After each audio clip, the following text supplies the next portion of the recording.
it can be mailed in. I think they can fax them in.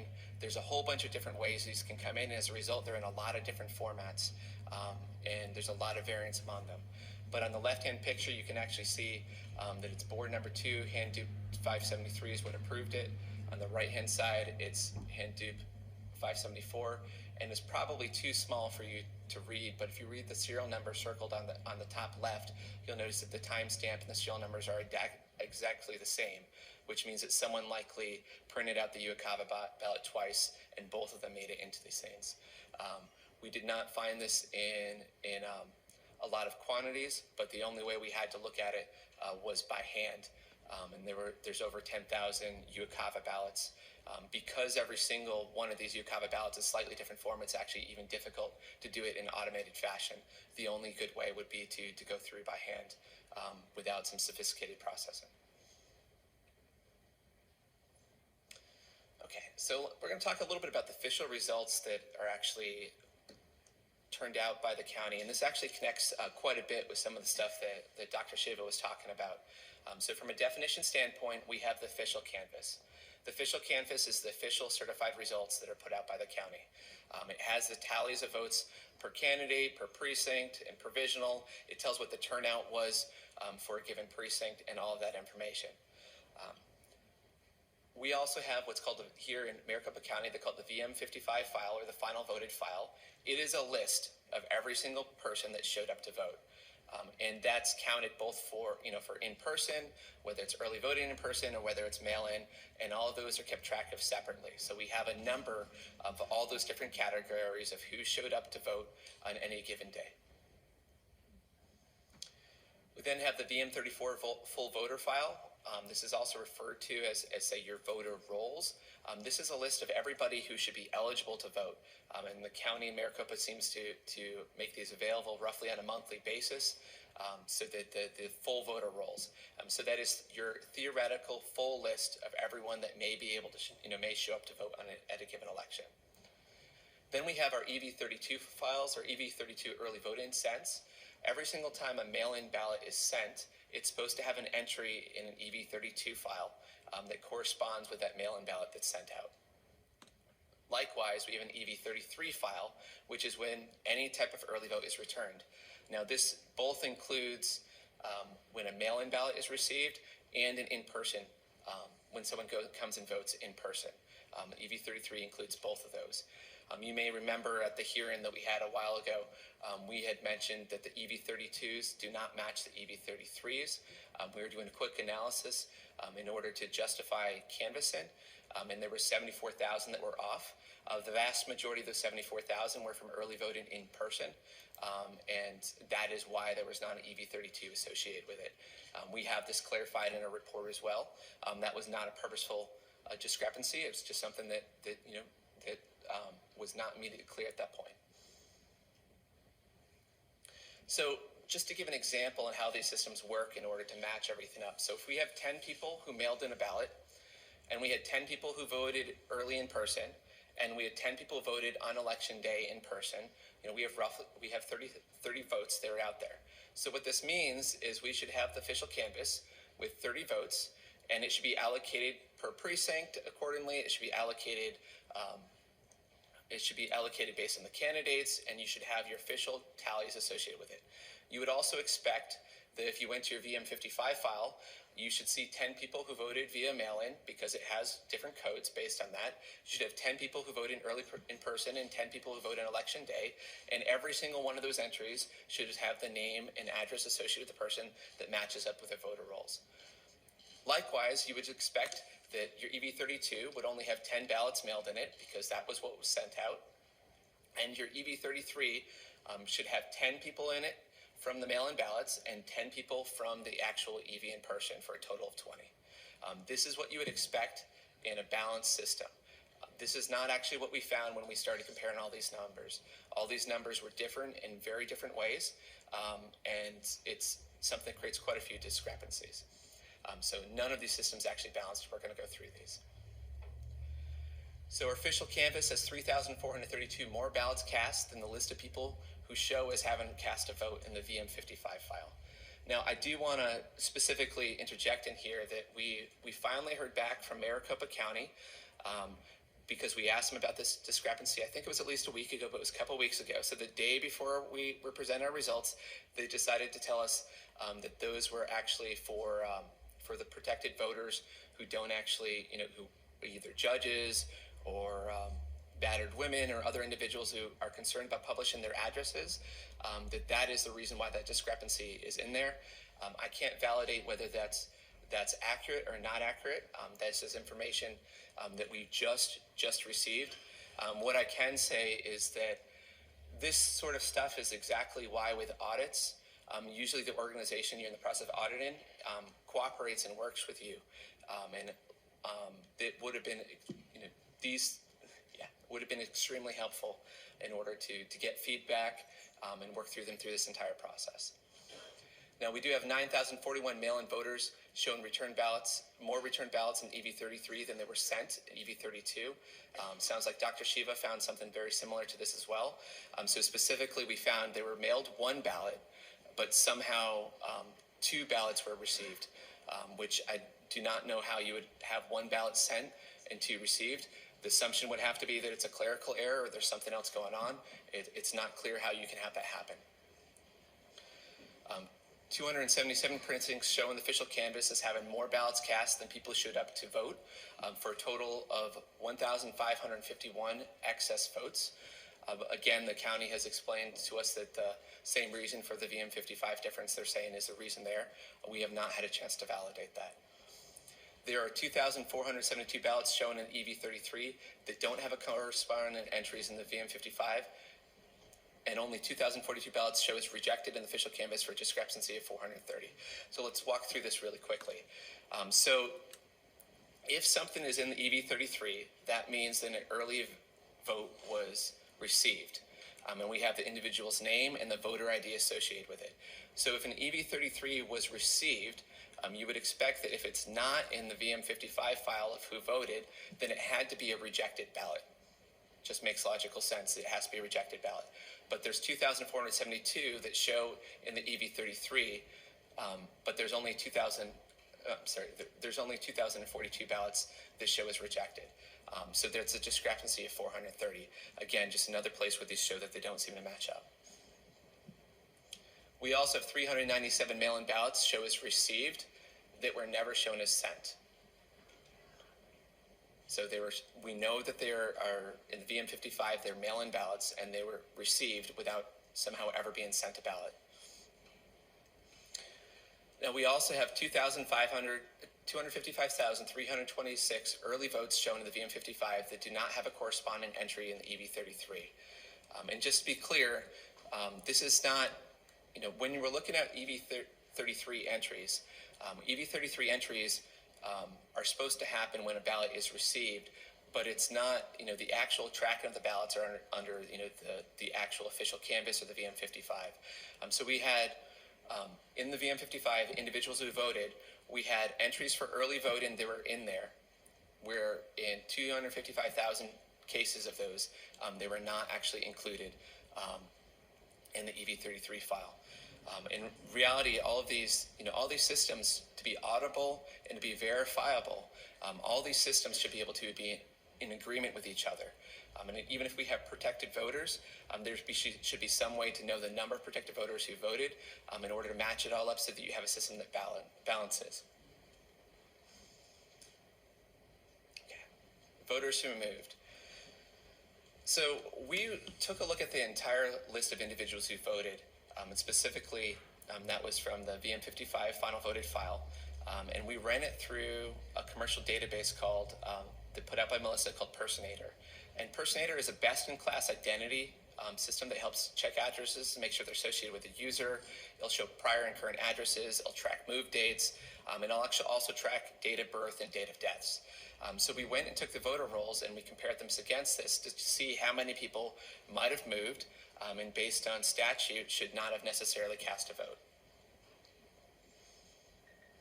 So the first thing we found is that 23,344 voters who voted via mail-in ballots, even though they showed in Melissa as having moved from that address.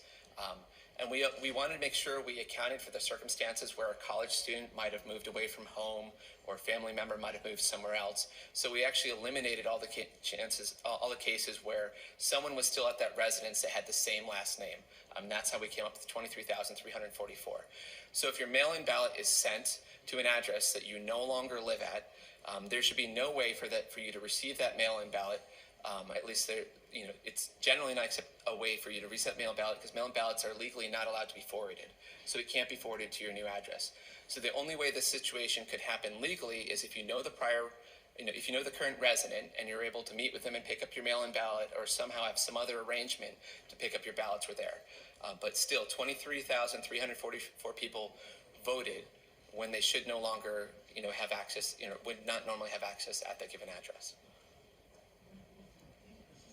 We had 2,382 voters who voted in person, even they showed Melissa as having moved out of Maricopa County prior to that date. We have 2,081 voters who moved out of state in the 29 days before the election and appeared to be given a full ballot, which should have been, if anything, if they voted at all, it should have been a president-only ballot, where literally the only option on the ballot would have been president. That is something that is by Arizona statute. Okay, let's talk a little bit about the voter rolls. So registration dates do not generally change in your voter rolls. So this is your day of registration, unless it's to correct a mistake. And this is something that we received out of the actual recorder's office. They told us that those dates should not generally be changing. Your date of registration should be your date of registration. And it says there at the end, the only time a voter may have two dates of registration is if the registration has previously been canceled and the voter registers again. The original record would be canceled for vital reasons, and then they'll have a new record with a new date of registration. So the old record should not exist, and it should not have a date of registration change. Likewise, we have this thing called AFSEEK, and AFSEEK is actually a unique identifier that is a reference to a transaction. So for example, if you went and you needed to change your address, you would fill out a form, and when you filled out that form, you would turn it into the recorder's office, and they would image that, and they would process it. And when they processed it, they would assign it a unique identifier. That unique identifier actually gets stored in your voter rolls as the latest one, and it is specific to that change request. So those should be unique. You should not even have it twice in your voter rolls. It should only happen once, and it should not be shared among multiple individuals.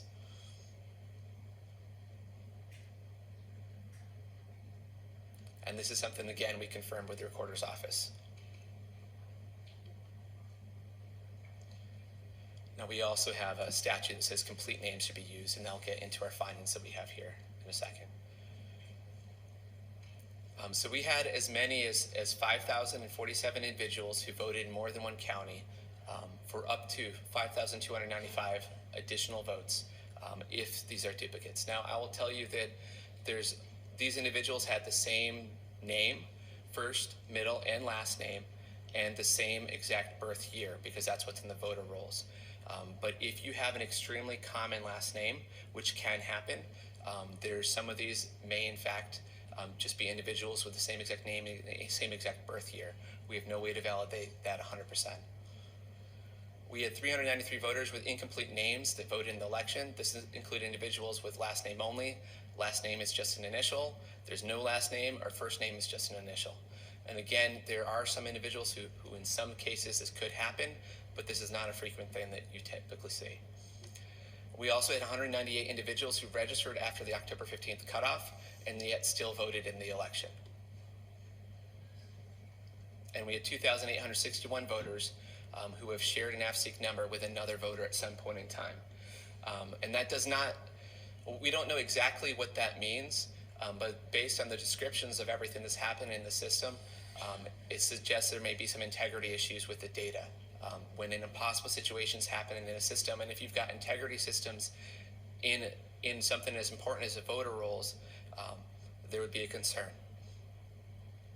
We have 282 potentially deceased voters in this election. I know that there's been some much wider numbers that have been circulated on the internet. We tried to validate this stuff very, very precisely. It can be a difficult thing to match up voter rolls to individuals. From our testing, we believe that all the ones we have in here are accurate, but there are potentially additional ones as well. We have 186 people who potentially have duplicate voter IDs that both voted. I think that Dr. Shiva was mentioning that we haven't had individuals with the same first name, last name, and the same address and seem to have the same signature. That is something that we have also seen in the voter rolls with people who seem to have literally the same exact name. We have 186 people that's the case where they actually, the first name and last name and the address, all match up, and year of birth. Because the assumption would be you might have a junior in a different place, and so they'd have a different date of birth associated with it, but not the same address. And that is the end of the presentation for right now. With that, I'm gonna hand it off to Ben Cotton, who's gonna go over our digital findings. Thank you. Mr. Cotton, when you start, could you just give us a little bit of your background, please, and then proceed? I'd be glad to, Madam President. Thank you very much. Sorry, once again, can you pull that mic up further for you? Thank you very much for the opportunity to participate in this historic analysis of the voting systems of Maricopa County. By way of background, I hold a master's degree in information technology from the University of Maryland. I have a CISSP certification. I have various forensic certifications. I actually served as a contract instructor for guidance software, the maker of Encase and Encase Enterprise software. They're now owned by OpenText. I have 25 plus years of doing digital forensics, incident response, and examinations in support of both government and private industry. I have served as an expert witness on multiple occasions, and I've also testified before Congress as part of my service. Prior to my digital forensics background for the last 25 years, I also served 21 years as a TAB qualified Special Forces soldier serving this country and defending our freedoms. I recognize how critically important the voter integrity is to this nation. And this, again, Madam President, I agree with you. This is not a left issue. This is not a right issue. This is an American issue. And as I talk about this, I would hope that the findings of this audit will be turned into actionable, legislative, meaningful product that we can move forward and secure these elections moving forward. So as I talk today, people may have heard some of my previous testimony. And this is not working.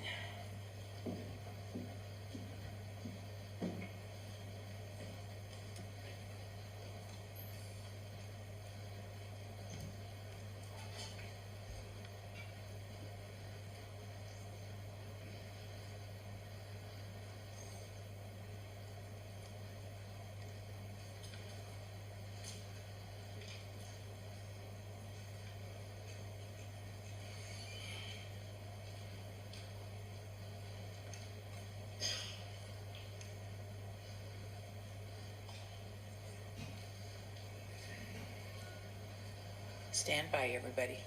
Pulling up the PowerPoint.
So as we're talking about these things, you may have heard on some of the previous hearings that we had, a few of these will be redundant, but it's important to reiterate these findings in the course of this final hearing. So we'll talk about the withheld devices and data and how that impacted our ability to provide a complete report to the Senate here today. We'll talk about the cybersecurity issues that we have found, the hardware configuration control issues, file deletions, the failure on the part of the county to preserve election artifacts, anonymous logins, and I might add atypical anonymous logins that are present on the systems, the listening ports and attempted connections on boot up, and internet connections and internet history that was found on these devices as part of the course. Next slide, please.